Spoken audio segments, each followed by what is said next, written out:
Por eso es tan importante cultivar el observador. Ay, estoy estresado. Vamos a partir de que soy el portero, que tuve el partido y que estoy estresado y que me acuesto y que me noto. El observador me dice, estoy estresado. ¿Por qué estoy estresado? Ay, tuve partido. Ah, ok, güey, afloja.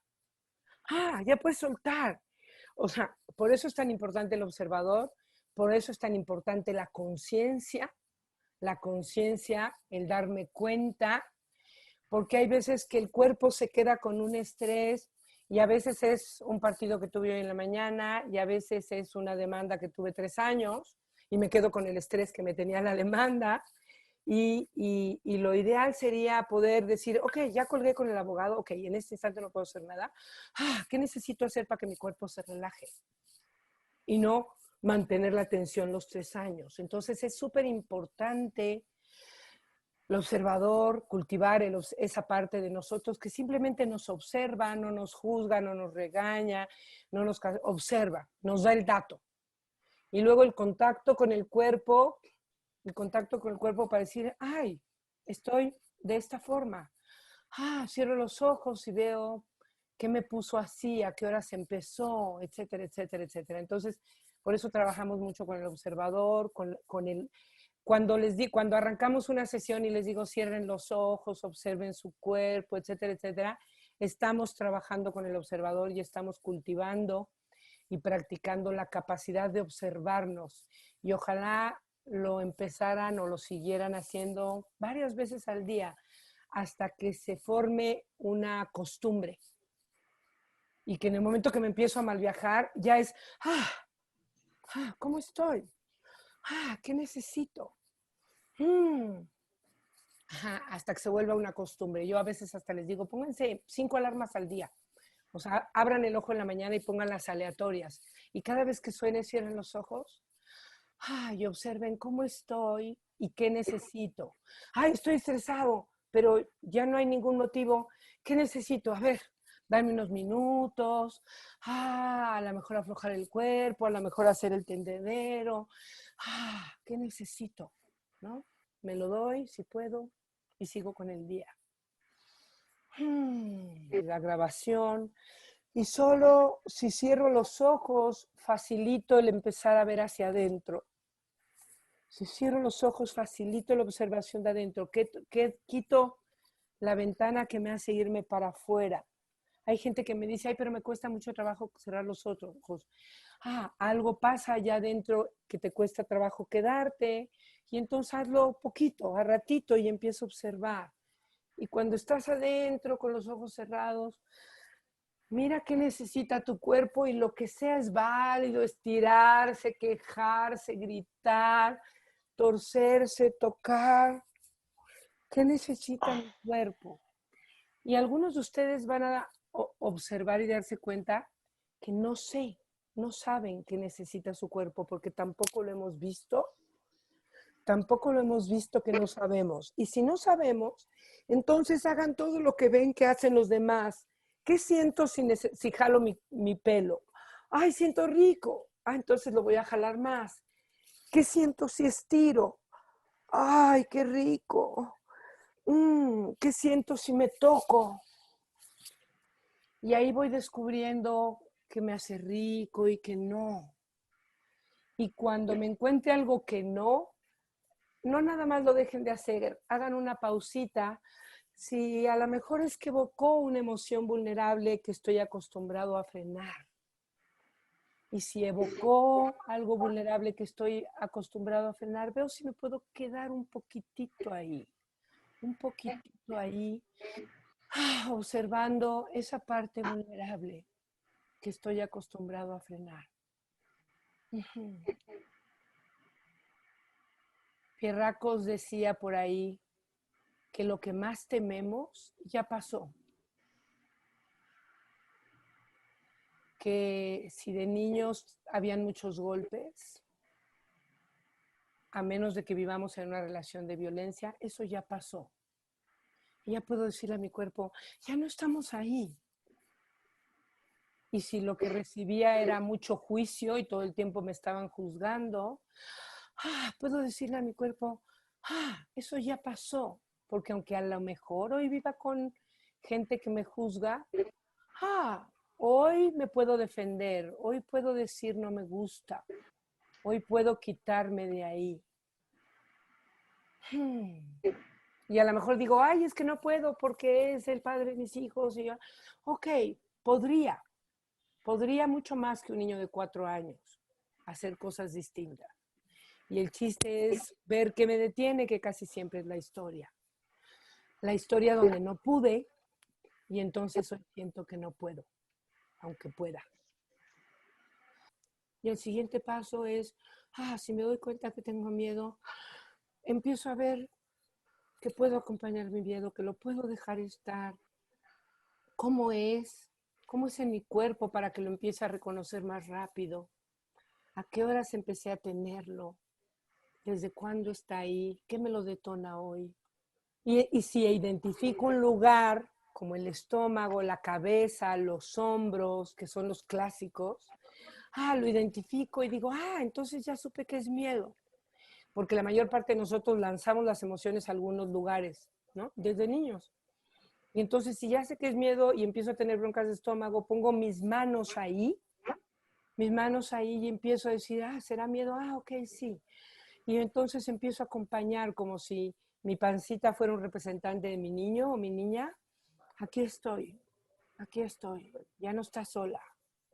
Algo que le oí mucho decirle a Anne Bradley es, ella decía, stay in discomfort. Quédate en la incomodidad, porque es incómodo. Las emociones vulnerables son incómodas, porque no nos enseñaron a estar con ellas. Entonces, quédate en la incomodidad. Ay, en vez de ¿qué haré? Quédate en la incomodidad. Por lo pronto aquí, yo he descubierto que siempre, incluso afuera, si primero acompaño la emoción y la atravieso, tengo muy claro qué hacer. Clarísimo. Pero si me la quiero brincar, casi siempre lo que hago no es una buena salida.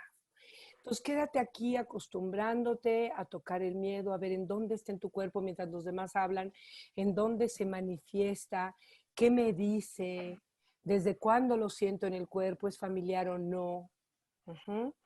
Y si sientes que estás en la cabeza y que no puedes entrar en contacto con el cuerpo, párate mientras los demás hablan, párate y mueve el cuerpo, sacúdete de un lado para otro.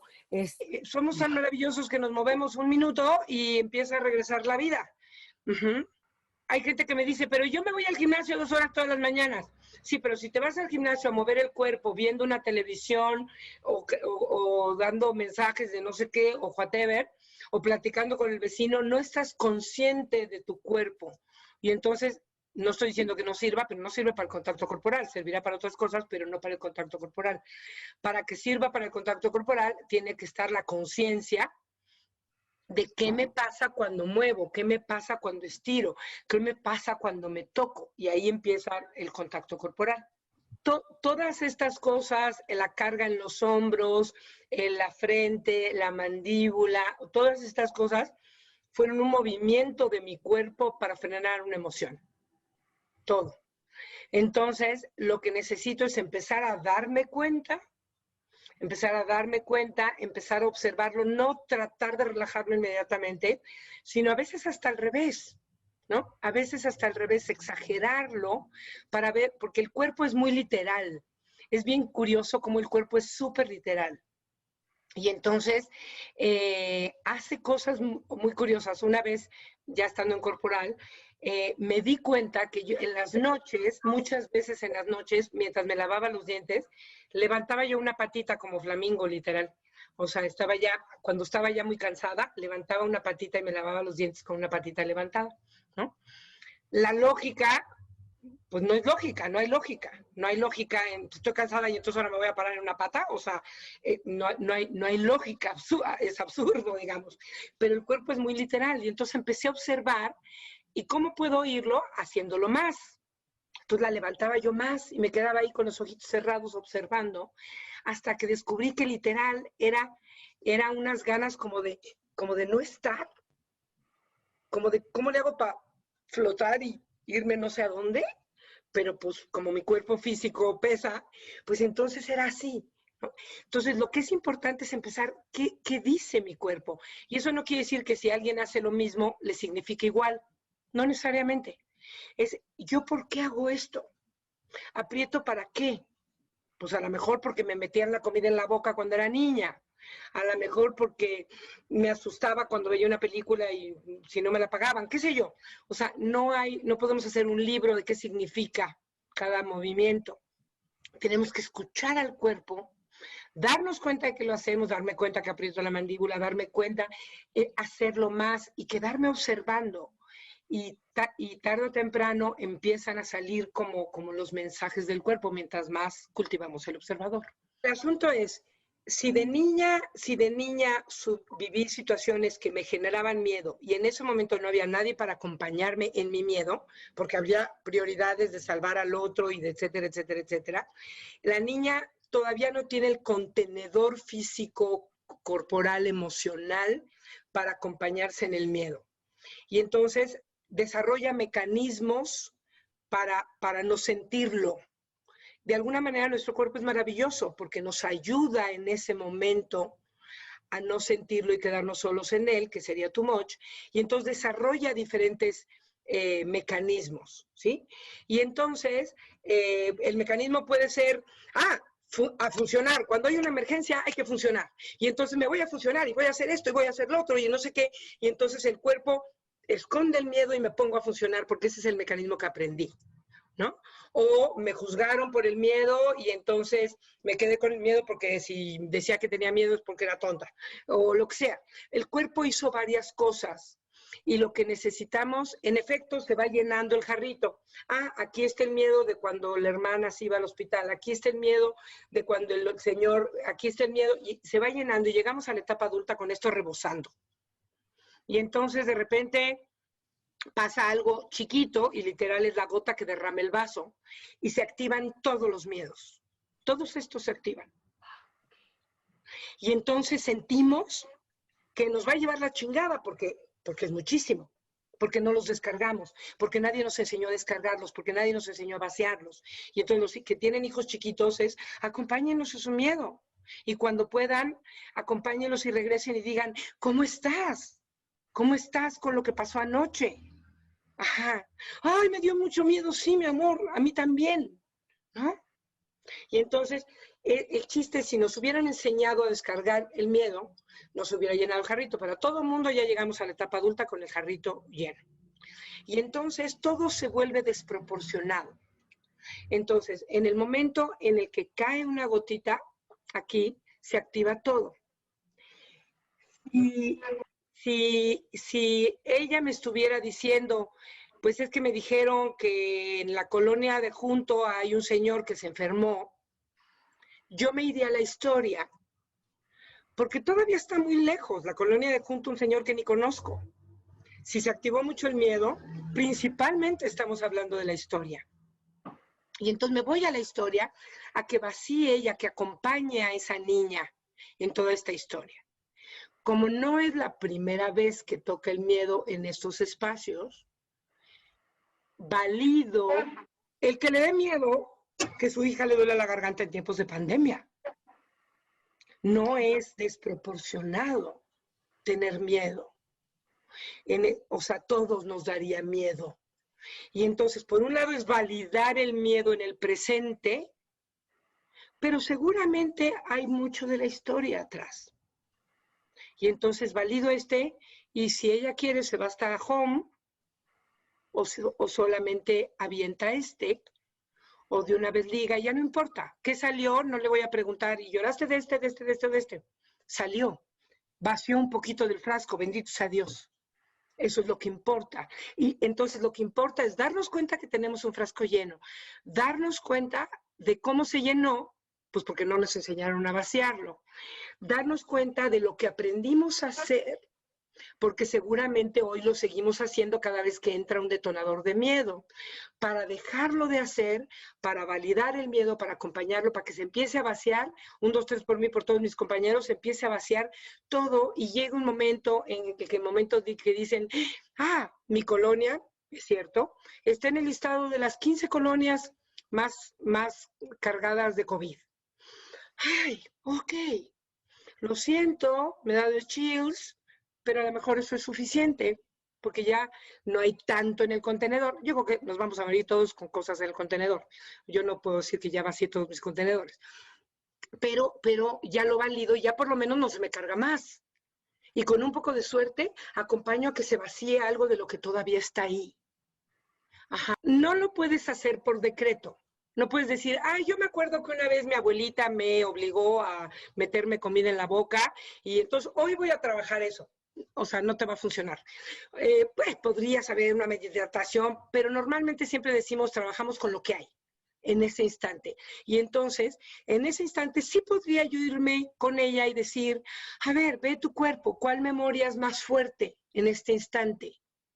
La memoria de la hermana, la memoria del Señor, ¿dónde estás? Y sí podemos ir a lo que decimos, a lo que se llama completar la memoria faltante. Entonces, ¿qué te pasaba cuando veías a tu papá con esa imagen? ¿Qué necesitabas? ¿Qué te hubiera gustado decir? Que no te enseñaron a poder decir, yo tengo miedo, no me dejen aquí, quiero ir con ustedes, explíquenme qué le va a pasar, etcétera, etcétera, etcétera. O sea, la memoria faltante también puede ser sacar el miedo.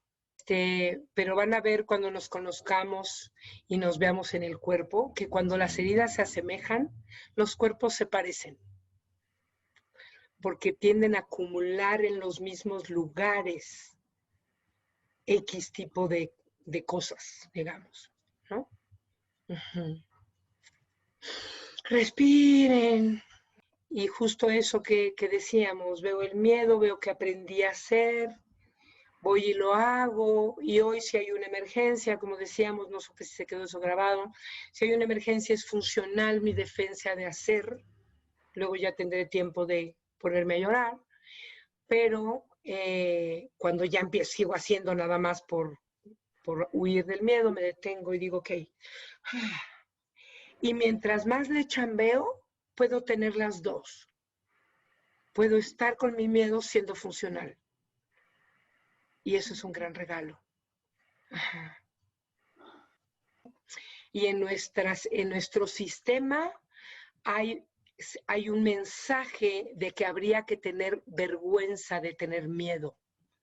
Y entonces hay un entrenamiento, no para drenar el miedo, no para enfrentar el miedo, hay un entrenamiento para bloquear el miedo en nuestros cuerpos, juzgándolo, anulándolo, avergonzándonos de ellos, y en el cuerpo lo único que sabe es cerrar el corazón para no tener miedo, para no sentir el miedo, porque el miedo se quedó ahí adentro. Y entonces, como no puedo cerrar una compuerta y dejar abierta otra, cierro esa y cierro mi corazón. Uh-huh. Hay ciertas cosas que nos aflojan el ego, le llamaría Freud, el contenedor, digamos, el contenedor de todo, ¿sí? Hay ciertas cosas que lo aflojan. El alcohol, te emborrachas y se afloja, y entonces te pones a llorar y tienes miedo y chillas y acompañas a tus cuates, porque la defensa se aflojó, y entonces te das permiso de hacer cosas que no hacías. Y en las noches, el contenedor está mucho menos fuerte. Y no importa si en el día estamos en la defensa, en la noche empezamos a soltar y empiezan a salir las emociones. Uh-huh. Mucho más a flor. Entonces, quédate. Es increíble cómo con ese patético esfuerzo de la sociedad, porque no tengamos miedo, por ejemplo, con ese patético esfuerzo, pues porque somos humanos y tenemos miedo, lo único que logró es que todos los seres humanos estemos solitos con nuestro miedo. Todos solitos en su trinchera, teniendo miedo, juzgándose a sí mismo por tenerlo, castigándose porque tenerlo, teniendo problemas de estómago o de otra cosa. Ajá. Ajá. Es lo único que logró. Y cuando nos acompañamos en el miedo es bien distinto. ¿Por qué les pregunto de vez en cuando después de 2 o 3 procesos cómo están? Porque todos tenemos distintas defensas, y cuando nuestra defensa es de irme recogiendo porque nadie me vio, lo voy haciendo sin querer, aunque ya sepa que viene mi turno. Y entonces voy aislándome y empiezo a ver cómo la energía se recoge y quiero que la pongan. Dices, no me imaginé que la memoria pudiera llegar tan lejos. Sí, tenemos podemos no tener memoria racional de conceptos, pero la memoria emocional puede ser desde que estábamos en el útero. Hay memorias que vienen desde que estábamos en el útero. Incluso a mí me ha pasado y a algunas gentes que de plano nos vamos a memorias de más para atrás, porque yo sí creo, y a estas alturas del partido digo que no es creencia, que ya es saber, por como, o sea, creencia es como de a lo mejor, pues que sí tenemos varias vidas, ¿no? Y entonces el alma encarna en el cuerpo con toda su historia. Y entonces, ¿por qué está la memoria en el cuerpo? Pues porque el alma está en el cuerpo. Pero en el cuerpo hay memoria de sabe Dios cuándo y cuánto y otras vidas y otras vueltas y el útero y la infancia, etc. No es una memoria racional y a veces viene sin imágenes, a veces viene con imágenes, a veces el dolor es muy fuerte porque es preverbal. Ajá, y no es que sea más fuerte el preverbal que el otro, sino porque de repente no hay ni siquiera imágenes. Ajá, pero hay que confiar en el cuerpo, porque si está en tu cuerpo, pues hay que sacarlo. No importa cuándo entró.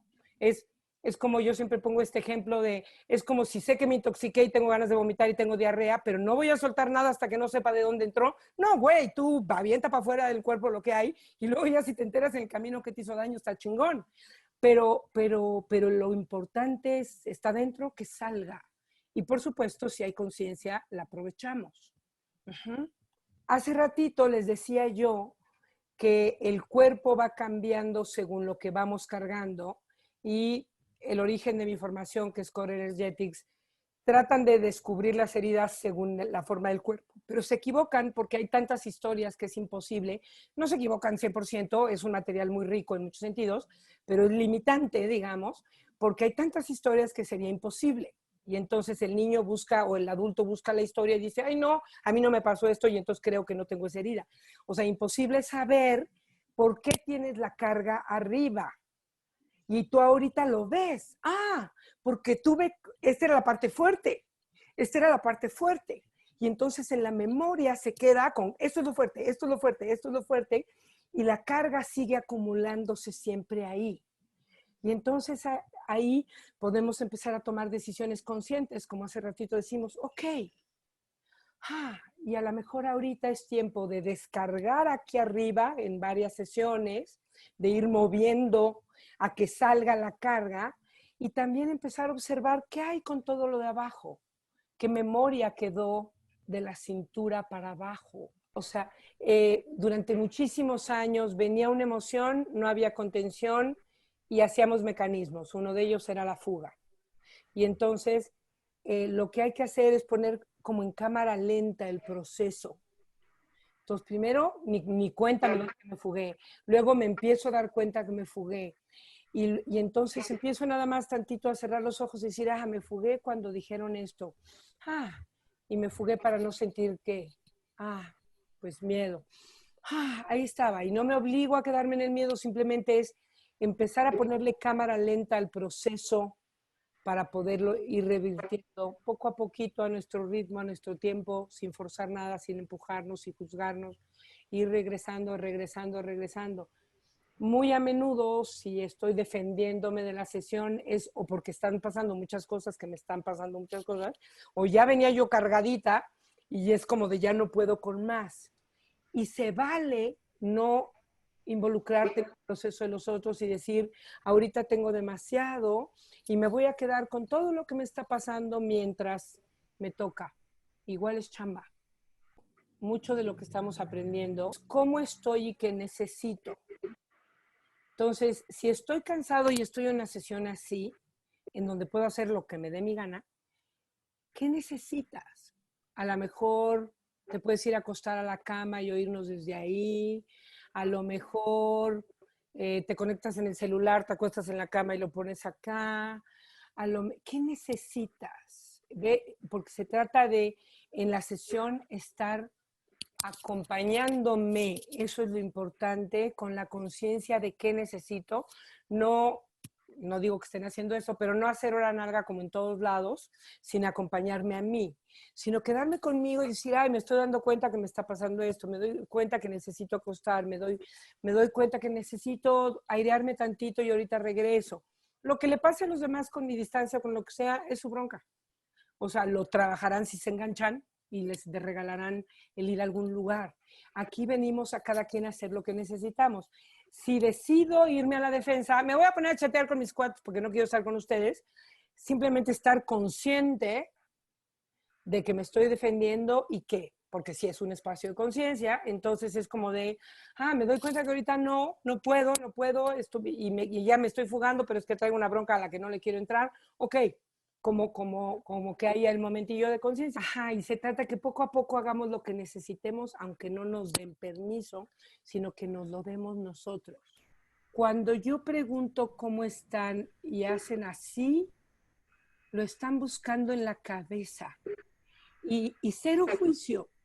Como no nos enseñaron a ver nuestro cuerpo, no nos enseñaron a ver cómo estábamos y no nos sirvieron de reflejo, un papá conectado le puede decir al niño, ay, mi amor, como que te veo cara de miedo, ¿tienes miedo?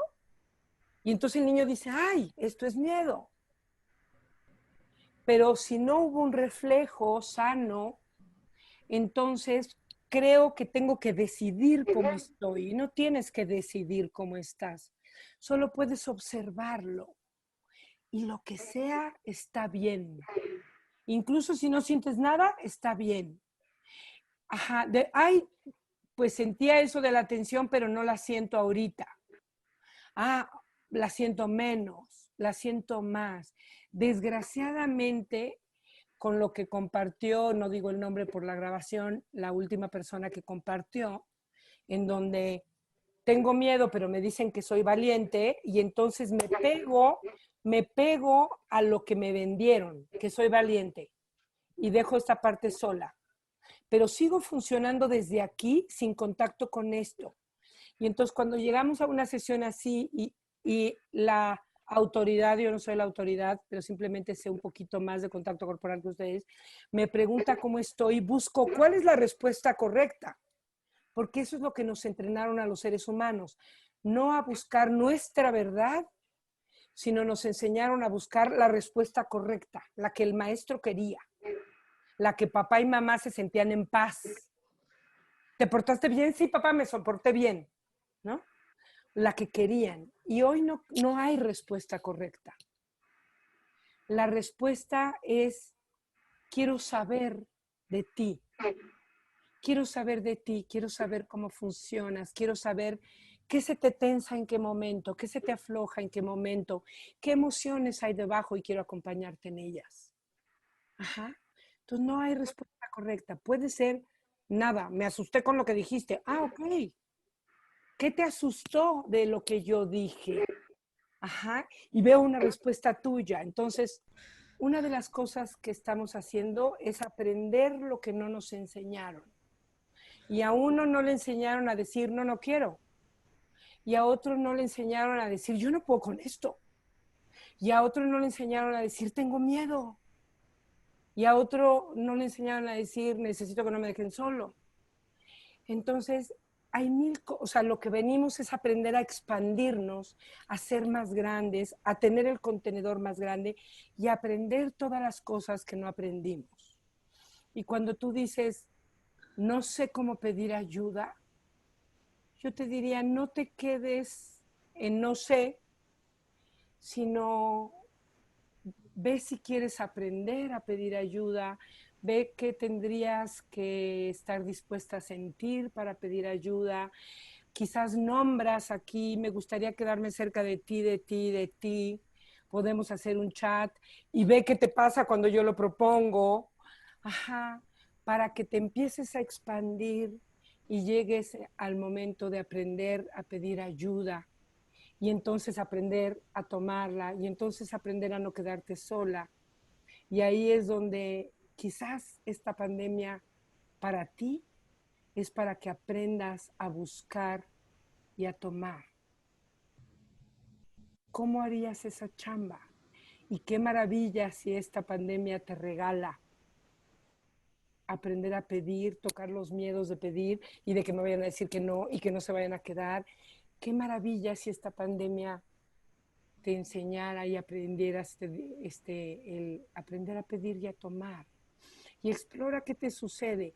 ¿A quién le cuesta trabajo? A mí me ha costado, es una chamba, una de mis principales chambas fue aprender a decir necesito. Después aprender a decir necesito esto. Luego aprender a decir necesito que tú me lo des. Luego aprender a quedarme cuando no me lo daban y acompañarme. Luego aprender a quedarme cuando me lo daban, porque no sabía qué putos hacer con eso. Y todavía no me sale perfecto. Ajá. Pero es un aprendizaje y sí se puede aprender.